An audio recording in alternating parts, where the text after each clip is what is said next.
is RGR Craft. Welcome back. I'm Ryan. This is me going rogue on the craft beer industry, home brew, and everything else in between.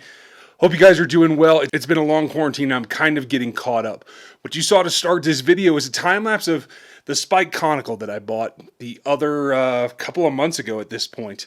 That's just been hard to get everything done and out to you. So Decision 2020 is still how to ferment going forward, and I went stainless.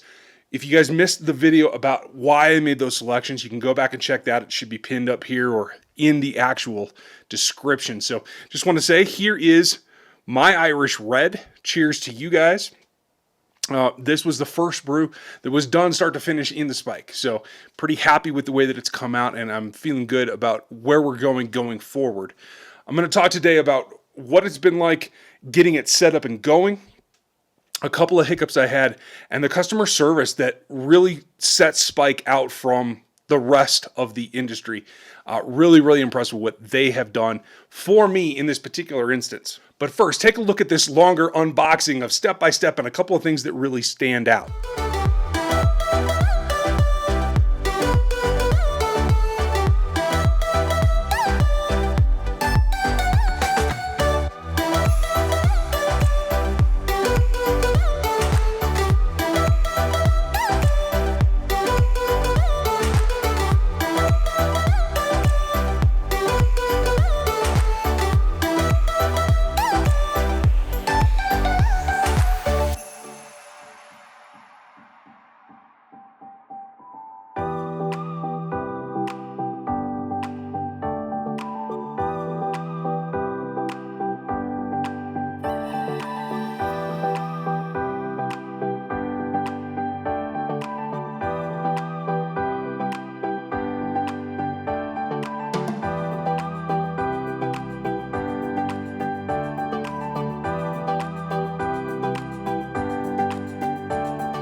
Now, this is a great video to see exactly what comes in the box, how it comes together. Getting it out and fit together is a different story. If you haven't worked with tri-clamp fittings before, it's definitely a different world. It's something that I've had sporadic contact with on and off. Some friends that run breweries, and I've been around enough to see how techniques work. Getting to be able to do things one-handed with a tri-clamp is always a challenge, but a little practice will get you there. So don't be afraid of the technology in terms of how things go together as sanitary fittings versus, pipe threads or screw in bulkheads, any kind of fittings that you generally have to work with Teflon tape and trying to get a seal and that kind of thing. Having welded in tri-clamps is a world of difference in terms of being able to keep it sanitary, keep it clean. In the cleaning process, that's one thing that I love about this particular fermenter in particular. But that's a whole other set of videos, and we will get into that eventually. What I want to go over here now is just the generalities of how I set it up. What I've done is set it into a refrigerator where that's where it lives. It is an older commercial unit that I have set up on a temperature controller with a grow light inside of it, one that you used when you're raising chicks. It's a heat lamp. It provides enough heat that you don't get a shock, but it keeps the ambient temperature inside of the fermentation chamber, in this case cooler, nice and warm when you're doing Kvike strains or anything in particular. but it also is perfect for cold crashing because you flip it on and the unit is built to refrigerate. So it takes things down really nicely. And it's been a world of change for me in terms of how well the beers are fermenting, how well they're coming out, how clean they're coming out when they are temperature controlled. And really, when you go down the list of things that you can do to make your beer better, temperature control is probably at the very top of the list. That's a separate topic. We'll get to that in another one too. This particular unit, I got it unboxed, got it set up, got it into the fridge where it's going to live, got it washed, went through a PBW cycle, did the whole thing. They're very keen to tell you that you don't need to passivate it out of the box, that it's ready to go. So a good cleaning was all that it needed to get any machine oil off, etc., which I did. A couple of issues came to me though, as I had completed that task. What I found was a couple of welds that I don't think really met their standard. They have a very good reputation, Spike Brewing does, of their welding work. They are hand welded. The guys do it on a bench like the way you would if you were creating it at home.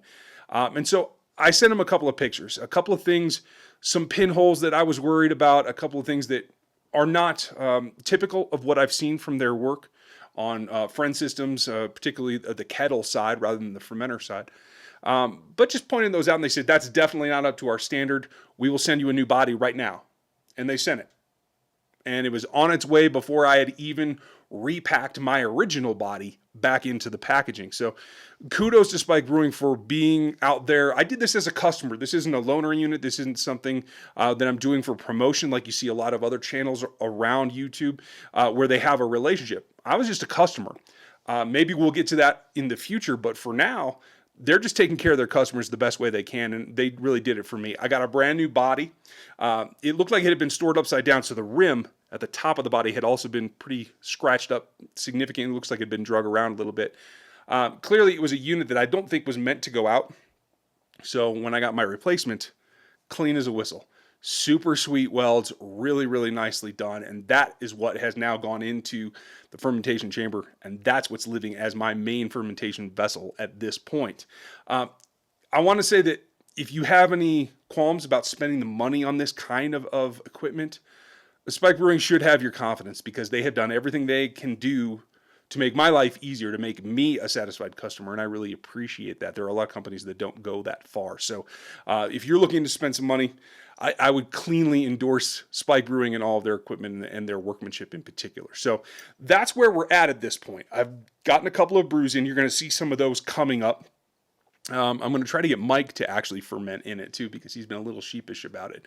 If you guys have missed that, Mike Munhall's joined the channel. He's going to be helping me through this. We have a lot of similar interests, but a lot of contrast about how we go about things. So it's going to be an interesting channel as we go forward about how to get things done brewing and the take on the craft world itself that is really being hurt by this COVID lockdown and the change in the economy. Small breweries are at a disadvantage, and if you can support who you can, that's what I'm doing. And we're going to see how they get through this. It's going to be an interesting turn, but the industry of craft beer may be changing permanently due to this. So thanks for checking this out. Make sure you go back and spread the word about this channel and this podcast in particular. And very soon you'll be able to get everything on this channel as a podcast as well on iTunes. Apple Podcasts, and everywhere else where you can get podcasts. So keep an eye out for that. We'll be back next week. We'll have another conversation.